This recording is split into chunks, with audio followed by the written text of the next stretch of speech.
Would you hop on a self-driving bus for your daily commute in Barcelona? French car manufacturer Renault Group has teamed up with international tech company WeRide, which specializes in self-driving cars, to create the first autonomous bus in Spain. Being inside this autonomous bus is kind of a fun experience. It's kind of futuristic, but I guess it's also a part of the present.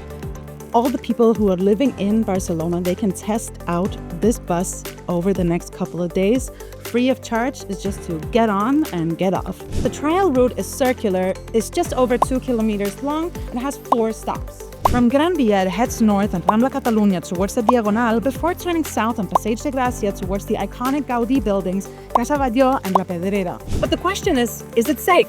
So we have more than 20 sensors, so 10 cameras, 6 lidars, 6 ultrasounds, to be sure that all information is redundant, and we are able to detect all the situations in the traffic. For now, the L4 minibus is only being tested here in Barcelona from March 10th to 14th. But who knows, in the future, maybe all buses will be autonomous.